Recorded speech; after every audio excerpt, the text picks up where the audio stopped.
Bien, bonjour, dans cet exercice, on va essayer d'établir la solubilité d'un cristal ionique, dans un premier cas assez simple, et ensuite avec un effet d'ion commun, s'il y a déjà un ion qui est présent dans la solution. Alors on va commencer par la première situation, donc l'énoncé est décrit ici, donc on va considérer un cristal de fluorure de magnésium, MgF2, donc Mg2+, pour magnésium et F- pour les ions fluorure. Et on va commencer en supposant qu'on a 200 ml d'eau. Donc si on commence on va commencer par cette première question. On a quelques données qui sont fournies juste en dessous, vous pouvez voir. Alors, la situation initiale, on a donc, disons, un bécher avec un volume V qui fera donc 200 ml. Et la question, c'est qu'on va se mettre à la limite de la dissolution, donc on va verser en fait du fluorure de magnésium dans le bécher, et au début la totalité du fluorure de magnésium va passer en solution, et il y a un instant où en fait il va rester, on aura beau agiter, il va rester du fluorure de magnésium dans la solution, ce qui indiquera la limite de solubilité. On prend des masses progressivement, on prend 1 milligramme, on le met dedans, on agite, on regarde si ça se dissout ou pas, etc., jusqu'à ce que les premiers cristaux restent. Donc on se met dans cette situation, donc on peut commencer par dresser un tableau d'avancement. Donc on a le fluorure de magnésium qui va donc passer en solution sous la forme d'ion magnésium Mg2+, et d'ion fluorure, bon, un halogène, donc forcément F-. Voilà. Et donc l'idée c'est que on va se retrouver, donc au départ on peut supposer qu'on a effectivement aucune des deux espèces présentes, et à la fin on va, pour que on puisse écrire la constante de solubilité, il faut bien que le solide soit en excès, donc il reste en fait du solide, un grain de solide dans la solution, et à ce moment-là il y aura en solution une certaine quantité de matière qu'on peut appeler N0 pour le magnésium, et forcément 2N0 pour les ions fluorure. Alors, bien évidemment, la solubilité est définie par rapport aux ions magnésium, parce que pour une entité de fluorure de magnésium qui passe en solution, vous avez bien une entité Mg2+, d'accord, donc 1 pour 1, alors que pour les ions fluor, il y en a 2. Donc, la solubilité, ce sera bien N0 sur V, d'accord, la quantité de matière de fluorure de magnésium qui peut passer en solution sur le volume de la solution, et ça sera donc égal à la concentration en Mg2+. En revanche, la concentration en F- sera égale à 2 fois la solubilité. Tout ceci bien sûr à l'équilibre, je vais l'écrire à chaque fois, mais ça c'est bien sûr les concentrations une fois l'équilibre atteint. Et donc maintenant, pour trouver la valeur de S, ou de N0, comme on le souhaite, il suffit simplement d'utiliser la constante de solubilité. Lorsque le précipité est présent, on peut écrire la constante de solubilité, qui sera donc égale à Mg2+, F- au carré. Et donc si on remplace, ça fera S fois 2S carré. Donc la petite subtilité, mais ça je pense vous le savez, c'est que le facteur 2 apparaît 2 fois, d'accord. Il apparaît ici, mais aussi en exposant, d'accord, ce qui finalement fait 4S cube. Il reste simplement ensuite à prendre la racine, et on a donc simplement que S, c'est KS sur 4 à la puissance 1 tiers. Ensuite, on a le KS qui est ici, donc vous remplacez par les valeurs numériques, et sauf erreur, vous trouvez une concentration voisine de 1,2 fois 10-3 mol par litre. Une fois qu'on a la solubilité, donc la question porte plutôt sur la masse que l'on peut dissoudre. Bon, c'est quasiment terminé l'exercice, mais si on vous demande la solubilité, la réponse vous l'avez. Si on demande la masse, alors simplement, connaissant la solubilité, on peut remonter au nombre de mol N0 en multipliant par le volume, et ensuite en multipliant par la masse molaire du cristal ionique, on aura donc la réponse. Donc finalement, pour la masse, il nous suffira simplement de dire que c'est la concentration, d'accord, fois le volume, qui nous donnera le nombre de mol N0 dissous, fois la masse molaire du cristal de Mg F2. Voilà, et ça, c'est rien d'autre que N0.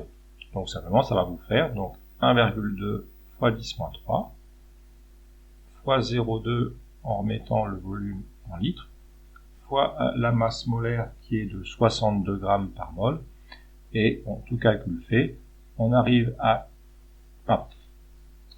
une masse, d'accord, qui est de l'ordre de 15 mg. Voilà. Donc voilà dans le premier cas la masse que l'on peut dissoudre dans l'eau pure. Okay. Alors maintenant va se présenter un second cas. Alors il faut bien comprendre que dans le second cas, on fait une expérience assez voisine, mais on a déjà du chlorure de magnésium, donc bien sûr qui se décompose en Mg2+, et en ion chlorure Cl-. On suppose que là, pour le coup, on peut en mettre autant qu'on veut, donc la solubilité est beaucoup plus grande. Et la question, c'est qu'il y a déjà des ions magnésium dans la solution, donc forcément, vu que l'eau, entre guillemets, est déjà occupée à gérer les ions magnésium, elle ne pourra pas forcément dissoudre autant de fluorure de magnésium que dans le premier cas. Et alors, on peut commencer par refaire une situation. Donc, la différence essentielle, c'est que on peut toujours représenter le bécher. Voilà. Et on va se placer à la limite où apparaît le premier grain de Mg F2. D'accord? Et ce qu'il faut comprendre, c'est que vous avez aussi, donc, il y a deux sources d'apport de Mg2+. Vous avez aussi le Mg2+, via, en fait, MgCl2. Alors, comment ça se traduit dans le tableau d'avancement? Donc, la réaction est bien sûr toujours la même. Vous vous intéressez à la solubilité du fluorure de magnésium dans la solution. Donc, on commence toujours par écrire MgF2 solide, qui donne Mg2+, plus 2F-. La différence ici, c'est que vous ne partez pas de 0, 0. On va le calculer, mais on peut fixer il y a une certaine quantité de matière initiale en ion magnésium. Alors, on peut la trouver tout de suite, cette quantité de matière. La quantité de matière, c'est simplement N1. Vous avez simplement MgCl2 qui a donné Mg2+, plus 2Cl-. D'accord? Et donc, forcément, partant de la quantité de matière apportée, le nombre de moles N1 de Mg2+, d'accord? En supposant que le cristal se dissout totalement, donc vous avez N1 ici au départ, 0, 0, et à la fin vous avez 0, N1 de N1. Donc là, vu qu'on ne vous donne pas de constante de solubilité, on peut supposer qu'à ces concentrations-là, le solide ici se dissout totalement. Et N1, ça sera donc la masse 1, on va dire, apportée de MgCl2 sur la masse molaire de MgCl2. Et si vous faites donc 5 sur 95, vous trouvez un nombre de moles qui est de l'ordre de 53 millimoles. Bon, à peu près, vous voyez, 5 centièmes pour arrondir, donc 5 centièmes pour arrondir N.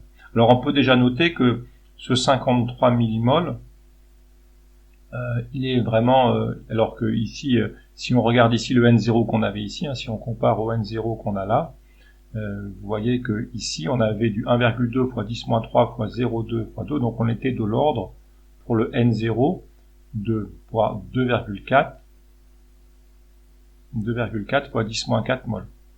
Donc on constate que le N1 est beaucoup plus grand que le premier N0. Voilà. On va en reparler dans un instant. Alors ici et à la fin, donc forcément on doit être en excès. On veut regarder combien on peut en mettre au maximum. Et là, je vais écrire N1 plus... Alors attention, c'est plus forcément maintenant le même N0, donc je vais appeler ça la quantité de MgF2 qui passe en solution, je vais l'appeler N0'. C'est plus forcément le même N0. Et là, 2 N0'. Okay. Donc maintenant, et si on faisait la solubilité prime, bien sûr que la solubilité prime serait définie par N0' sur V. Et non plus par, voilà, parce que c'est MgF2 qui passe en solution. Donc maintenant, on peut toujours écrire la constante d'équilibre, donc à la limite de la solubilité. Quand vous commencez à avoir un grain de solide présent, eh bien vous avez toujours Mg2 plus F- au carré. Alors on va peut-être écrire ici, sans passer par la solubilité, on va directement passer par les nombres de moles, mais ça change pas grand-chose.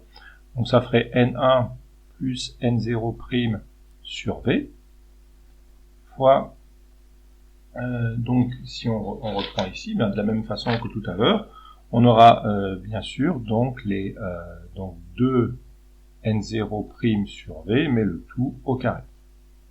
Et on arrive donc à n1 plus n0' fois 4 n0' carré sur V à la puissance 3. Alors, une fois qu'on arrive ici, si on veut trouver la valeur de n0', qui finalement nous donnera la quantité de matière qui est passée en solution en multipliant par la masse molaire la masse, finalement, on serait amené à résoudre une équation cubique, en fait, il y aura du n0' cube, donc toujours un petit peu délicat.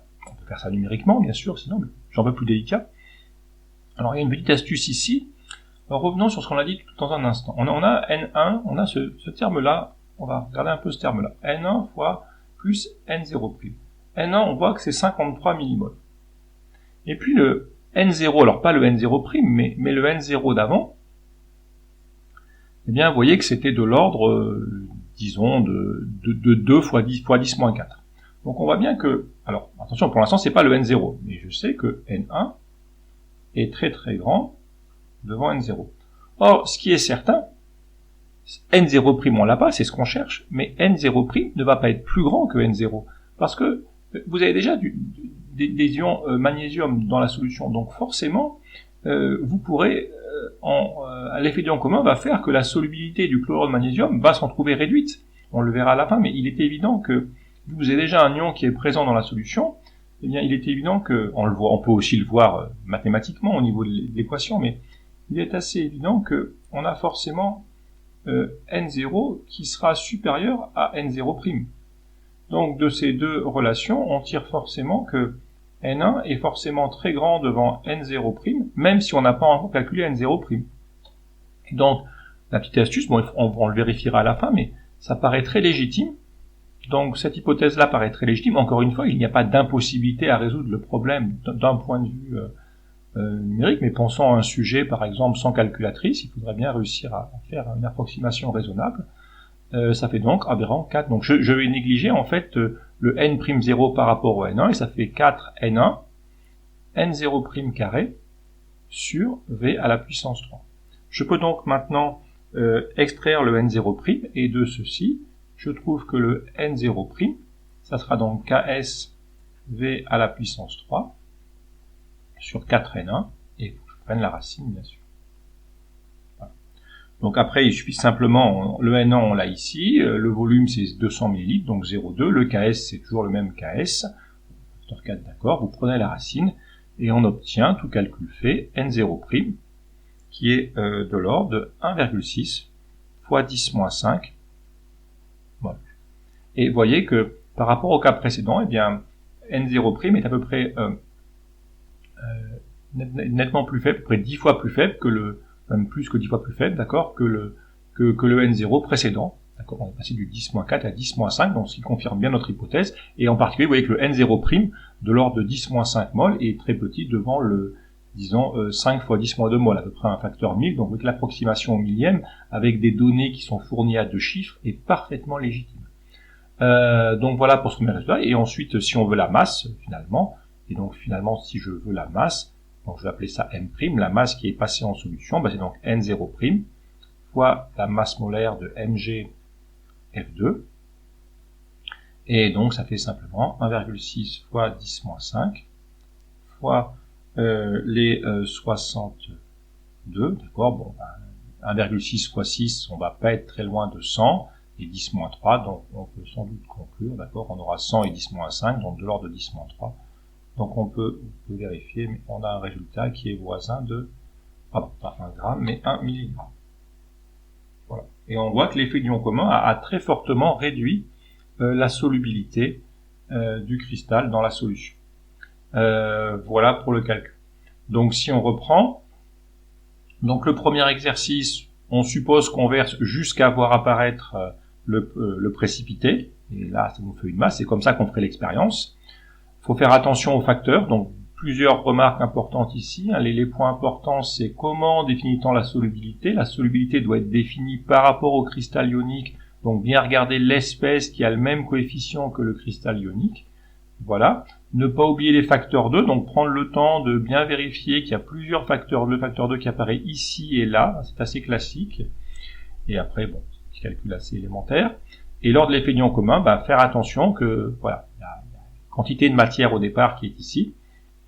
Donc à nouveau, bien définir la solubilité. On pourrait la calculer si on le souhaite ici, bien sûr, vu qu'on a N0'. Et souvent, pas toujours, mais certaines approximations intéressantes comme ceci, tout à fait légitimes, qui permettent de grandement simplifier les calculs, en particulier si vous ne disposez pas de calculatrice le jour de l'épreuve. Voilà, je vous remercie.